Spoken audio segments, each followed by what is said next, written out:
At yun na nga, meron tayong bagong recipe ngayon. At ito ay ang tortang talong with a twist. Okay, syempre may talong tayo. Breadcrumbs. Itlog. Magic sarap. And of course, giniling. And of course, sibuyas natin. Ayun, nasa ba yung sibuyas natin? Oh, pero meron sibuyas yan. At yun, syempre, babalatan na natin ang talong natin. Ayan. Pero mukhang hindi natin mababalatan yung talong natin dahil napaka-pro ng ating pagbalat. Ito po yung pagbalat ng prutas na local or hindi gating. Ayaw niyang babalatan. So, kukuha tayo ng pagbalat. Ayan. Okay, nakakuha po tayo ng mga talas na pagbalat. So, ayan, bibilisan na natin. Bali tatlong talong lang po ito. Ayun. So ayan, bibilisan natin para mabilis tayo. Okay, kasi na po siya lahat. Parang rupya, rubber lang po ang gagawin natin ito sa nipis na talong. Ayan. So manipis po siya. Ayun. Okay. So kasi gagawin po natin niya, i-roll po natin yung talong kaya kailangan manipis po siya. Manipis po ang kailangan natin. So kung meron po ay pagbalat ng prutas, mas maganda yung original po para mas matalas. Iyon. Napakaganda ng natin pagbalat natin. Pero susunod yung pagbalat ng prutas.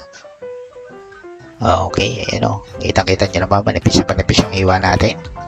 Bali 3 piraso po ito, so medyo madami-dami din po ang magagawa nito.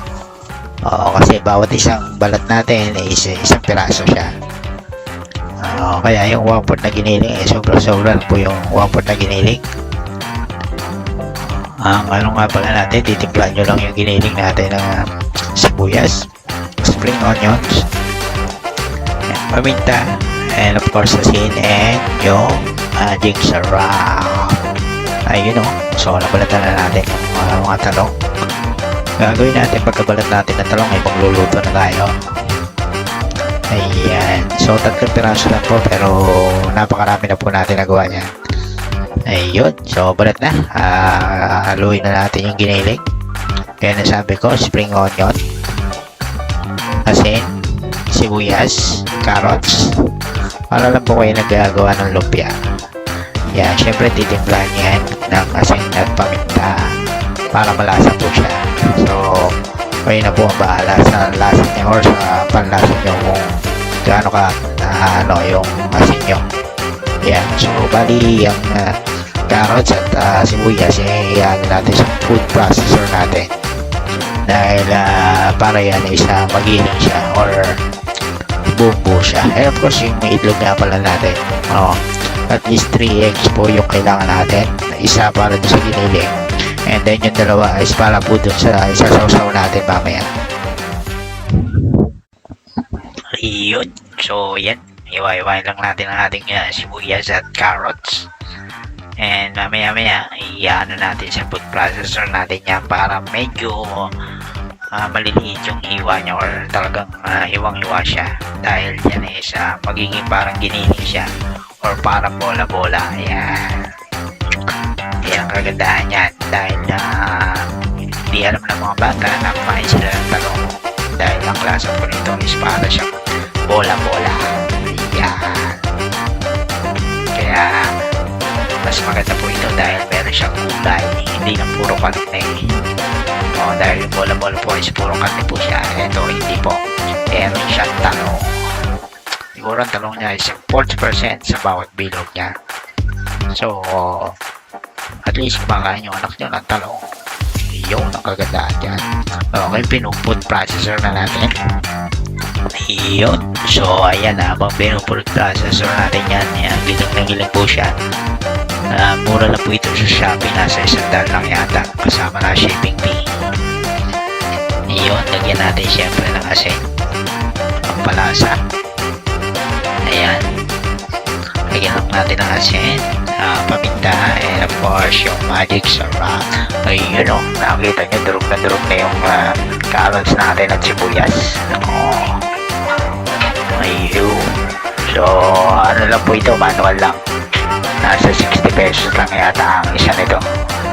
Or nasa 100, hindi ko na matandaan. Ayan yung food processor natin. Pwede po yan sa bawang, sibuyas, kamatis, basta meron kayong dudurugin. Pero ingat lang kayo dahil matalas po yung talong nito.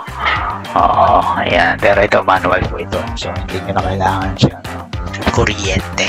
Ayan. Okay, oh. Ayan, so, samahan nyo lang po siya para sa ating laman or giniling mix. Bali yung maglalasa po nito ay siya para po siya magiging lumpia. Na ang wrapper po natin is talong. So, meron po siyang twist ng tortang talong with the twist of lumpia. Yung, okay, ano, kaluluin lang natin. Depende po sa inyo yung lasa. Ayun, so magluluto na po tayo. Kung makikita nyo, nakalapat po yung talong natin. I-roll lang po natin yan. Ayan, oh, ganyan lang. Oh. Pero kailangan nyo po ng toothpick. Ayan, syempre bago toothpick po hindi yung pinagamitan yung toothpick. Ayan.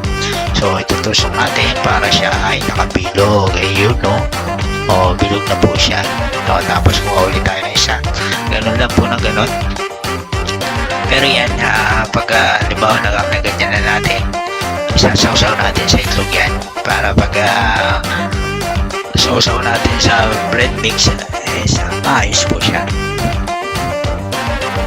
At ayun na nga, yun o, kitang-kita niya yung forma niya. So ayan, i-prito natin yan.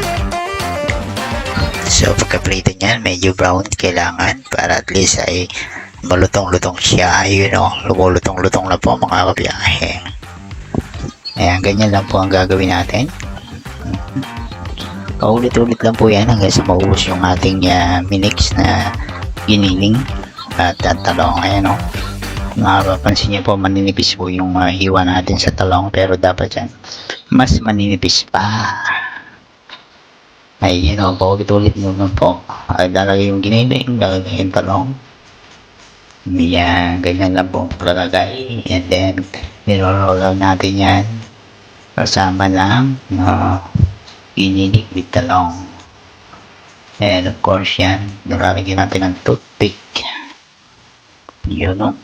Okay. Tapos, pagka ng toothpick, sa itlog siya. Ayan. Yun, natin ang itlog. Yun o. Tapos, pagka ng itlog, dito naman sa breadcrumbs. Yun. Yun. Tanggitan nyo naman. Yan. Nalagyan natin breadcrumbs kasi pampalutong yan. Saka para magkapit-kapit yung ganyan. Okay, so ulit-ulitin lang natin yan. Ganyan na. So, maubos na yung ating tinimpla. By the way, yung talong po siguro mga almost 20 pieces po yung magagawa natin. So, sulit na sulit siya. May pantangalian na kayo, may pangmerienda pa ulit siya. Ayun, ganun lang po. Hindi nyo po malalasahan yung talong dyan. Magalasa-lasa po yung giniling niya at yung pagkakatimpla natin. Yun, yung kagandahan dito sa ginawa natin is parang pwede na rin siya pang merienda. Pwede siyang papakain. Yan. Okay. Paulit-ulit lang po yan mga kabiyahe. Medyo inaangal nyo po para hindi siya masunog. Dapat yan at least brown. Luto-luto na siya. Yung ganyan pong kulay isa, medyo malutong siya. So, mas maganda po yung ganyang kulay. Medyo malutong. Ayan. Luto na. Bilog lang po ang shape niya. Kaya maganda. Dapat po talaga ito is dabog sa mantika. Ayan. Para at least pagkaluto niya is pantay. Since na hindi tayo masyadong nagmantika dito, hindi po siya nagpantay ang kulay niya. Pero dapat po talaga is yung pantay po yung mantika niya or lubog sa mantika siya. Yan. Okay, so yun. Malapit po yung matapos. maubos na yung ating tinimpla. Okay, ito ganyan na po. Ibinugin nyo lang. At yan ay pre-prito ulit natin. Yo, okay, so tapos na po siya. Bali, i-taste test na po natin siya ngayon. Okay, yan. So, luto na po. Bali, konti na lang natin dahil ito po ang nangyari. Oh, yan. Okay, so yan, napakasarap po niya. Okay, yun. Napakasarap. Salamat.